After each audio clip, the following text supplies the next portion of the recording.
அன்பிற்கினிய நண்பர்களுக்கு அடியேன் நாகராஜனின் வணக்கம். நண்பர்களே, நாம் அபிராமி அந்தாதி பாடல்களை பார்த்து கொண்டு வருகிறோம். இன்று 6வது பாடலை பார்ப்போம். அபிராமி பட்டர் எடுத்த எடுப்பிலேயே அம்பிகையின் உருவத்தை நமக்கு அறிமுகப்படுத்தி இருக்கிறார். அபிராமி அந்தாதி ஒரு இறையடி காணும் வழிநூலாகும். நாம் எதை செய்ய ஆரம்பித்தாலும் அதை பற்றிய தகவல்களை மனதில் நிரப்பி பல கோணங்களில் அலசி மனத்திரையில் காண்போம். முக்கியமானவர்களை சந்திக்க செல்லும் போது அவர்களின் உருவமும் அவர்களை பற்றிய செய்திகளும் நினைவுக்கு வருவதுடன் அவருடன் எப்படி பேச வேண்டும், நடந்து கொள்ள வேண்டும் என்பதை மனதில் உருவகப்படுத்தி பயிற்சி மேற்கொள்வோம். இதற்கு முன் நம்ம பார்க்காதவர்கள் என்றால் கூட அவரை பற்றி நமக்கு என்ன தெரியுமோ அதை பற்றி நினைவில் கொண்டு வந்து சிந்திக்க ஆரம்பிப்போம். எனவேதான் அன்னையின் திருவடியை இறுக பற்றி கொண்ட பட்டர் மனதில் என்ன வடிவம் தோன்றுகிறது, எதை சிந்திக்கிறது என்பதை இந்த பாடலில் நமக்கு காட்டுகிறார். பாடலை பார்ப்போம். சென்னியது உன் பொந்திருவடி தாமரை சிந்தை உள்ளே மன்னியது உன் திருமந்திரம் சிந்துரவண்ண பெண்ணே முன்னியனின் அடியாருடன் கூடி முறையே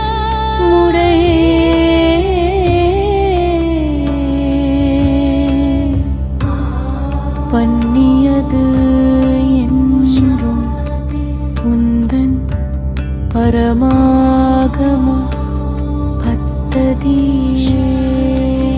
சென்னியது உன் பொற்திருவடி தாமரை சிந்தையுள்ளே மன்னியது உன் திருமந்திரம் சிந்துர வண்ண பெண்ணே முன்னிய நின்னடி யாருடன் கூடி முறையே பண்ணியது என்று முந்தன் பரம ஆகம பத்ததியே. அபிராமி பட்டர் மனதிலே சதா சர்வகாலமும் அன்னை அபிராமியை செம்மை நிறத்திலேயே காண்கின்றார். திரிகரண வழிபாட்டு முறையில் அடிப்படையிலே வாக்கு, மனம், காயம் மூன்றையும் அன்னையிடம் ஒப்படைக்க வேண்டும் என்பதாகும். உலகம் அனைத்தையும் தாங்குவது அந்த இறைவனின் திருவடிதான்.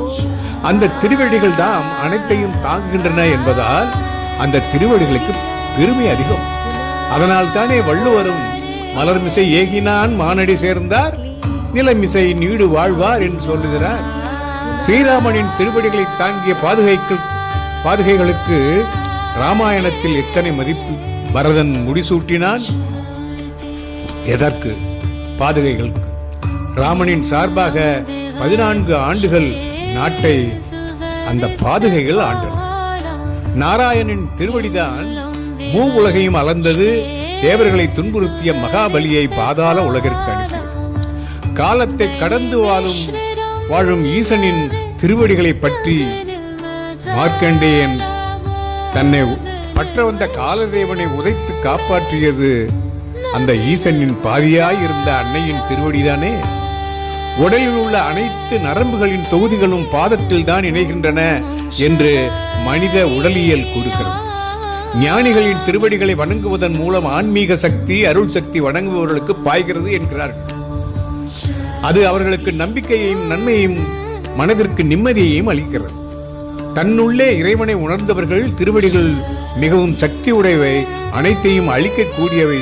அதனால்தான் திருவடி தாமரைகள் என்று அழைக்கின்றோம். பெற்றோர்களின் திருவடிகளை வணங்குபவன் வாழ்வு சிறக்கும். அப்படிப்பட்ட திருவடி தாமரைகளை உடைய அபிராமியின் பொற்பாதங்கள் தன் தலையில் எப்போதும் இருந்து அருள் செய்யட்டும் என்கிறார் அபிராமி பட்டர். நம் சிந்தை உள்ளே அன்னையின் திருவடிகளை நினைவில் கொண்டிருந்தால் நம் வாக்கில் இருந்து வரக்கூடிய சொற்கள் அவளுடைய திருநாமமாகத்தானே இருக்கும். அப்படிப்பட்ட மனதும் வாக்கும் ஒன்றிய அந்த உடல் நிச்சயமாக இறை கைங்கரியங்களில் தான் ஈடுபடும் என்பதே இந்த சித்தாந்தத்தின் அடிப்படை. தன்னுடைய சென்னியிலே அன்னையினுடைய திருவடிகளை கொண்ட அபிராமி பட்டர் சதா சர்வ காலமும் அவளுடைய திருமந்திரங்களை, வேத மந்திரங்களை தகுதியான குருவின் மூலம் ஜபம் செய்து கொண்டு வந்திருக்கிறார். மந்திரத்தை உச்சரிக்கும் போது அந்த உருவத்தை உள்வாங்கி மானசீகமாக அந்த மந்திரத்தை ஜெபிக்கின்ற முறையை குருவின் மூலமாக கற்றுக்கொண்டு அதை நம்முன் முறைப்படுத்திக் கொள்ள வேண்டும் என்பதை அவரது இங்கு நமக்கு சிந்தை உள்ளே மன்னியது உன் திரு மந்திரம் என்று சொல்லுகிறார். ஆதிசங்கரர் பஜகோவிந்தத்தில் நல்ல எண்ணங்களையும் நல்ல பக்தி உடைய அன்பர்களுடைய நம்முடைய உறவு இருக்க வேண்டும், அவருடன் கூட்டு வழிபாட்டில் நம்முடைய முன்னேற்றம் ஏற்படும் என்று சொல்லியிருக்கிறார். ஏன் அடியவருடன் சேர்ந்து படிக்க வேண்டும்? நாம் தனியே படித்தால் தெரிந்து கொள்ள முடியாதா? நம் மரபில் உயர்ந்த நூல்களை ஒரு ஆசிரியர் மூலமாகத்தான் கற்று வந்திருக்கிறோம். நாமே படித்து கற்றுக்கொள்ளலாம் என்றால் நாம் கற்றது சரியா தவறா என்று கூட நமக்கு தெரியாது. மேலும் நாமே படிப்பது என்றால் ஒவ்வொரு சொல்லாக படித்து அதன் பொருள் என்ன என்று நமக்கு புரிந்த வகையிலே விளங்க தலைப்படுவோம். முன்பே படித்த அறிஞர்கள் இருந்தார், அவர்களுக்கு அந்த உண்மையான பொருள் தெரியும். பொருளிலே இருந்து நமக்கு சொல்லித் தருவார்கள். இலக்கிய இலக்கணம் நன்கு கற்றவர்கள் கூட நூல்களை படித்து முழுமையாக உணர உரை ஆசிரியரின் உதவியை நாடுகிறார்கள். கம்ப ராமாயணத்துக்கு பல்வேறு ஆசிரியர்கள் தந்துள்ள உரையை படிக்கும் போதுதானே அந்த நயமும் ஒப்புமைகளும் நுண்ணிய பொருளும் நமக்கு புலப்படுகிறது.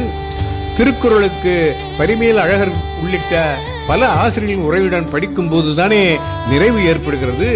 அந்த சொல்லாடல்களும் சொல் நயங்களும் ஒப்பீடு செய்து ஓகை கொள்கிறோம்னா, அதனால்தான் சேர்ந்து படியுங்கள், புது கருத்துக்கள் பூக்கும், படித்ததை உணர்ந்ததை பகிருங்கள், பரிமாறிக் கொள்ளுங்கள், அனுபவம் ஆழமாகும், பொருள் விரியும். அதையேதான் இங்கே அபிராமி பட்டரும் வேதங்களிலும் வேதத்தில் இருந்து வந்த ஆகம நூல்களிலும் மிகச் சிறந்த விற்பனர்களுடைய சத் சங்கத்திலே கூட்டு பிரார்த்தனையிலே தன்னை ஈடுபடுத்திக் கொண்டு அவர்கள் வழிகாட்டிய பாராயணத்தின் முறைகளை தானும் கடைபிடித்து அவர்கள் வகுத்துக் கொடுத்த நெறிமுறைப்படி பல காலங்களாக அம்பாளை வழிபட்டு வந்ததாக இங்கே தெரிவிக்கிறார். சுருக்கமாக, சிந்தை முழுவதும் அவளை நினைத்து அவளுடைய மந்திரங்களை ஜெபித்து நல்ல சிந்தனை, நல்ல தெளிவு, நல்ல வழிகாட்டல், தெரிந்த பெரியவர்களின் வழிகாட்டலை கடைபிடித்து வேத ஆகம நூல்கள் காட்டுகின்ற முறைகளை ஒழுங்காக கடைபிடித்து அம்பாளின் அருள் கடாட்சத்தை, அன்னையின் திருவருளை நாம் எல்லாம் பெற வேண்டும் என்று அறிவுரையாக சொல்லாமல் தான் அதையெல்லாம் செய்ததாக, உணர்ந்து செய்ததாக இங்கே அருமையான செய்யுளின் மூலம் நமக்கு உணர்த்தியிருக்கிறார். இப்படி அன்னையின் திருவடிகளை தாங்கியும் அன்னையின் நாமத்தை விடாது தியானம் செய்தும் அவரது அடியாருடன் கூடி இருந்தும் அவளது ஆகம வழி சென்றும் அவளை வழிபடுவதாக அபிராமி பட்டர் கூறும் இந்த வழிகளில் நாமும் சென்று அந்த அபிராமி அன்னையின் அருளை பெறுவோம் என்று கூறி இந்த பாடலின் விளக்க முறையை இத்துடன் நிறைவு செய்கிறேன். இன்னும் வரும் காலத்தில் அடுத்தடுத்து ஒவ்வொரு பாடலையும் அந்த பாடலின் உட்கருத்தை என்னால் முடிந்த வரையில் தொகுத்து உங்களுக்கு வழங்க கடமைப்பட்டிருக்கிறேன் என்று கூறி இத்துடன் விடைபெறுகிறேன். நட்புடன் நாகராஜன். வணக்கம்.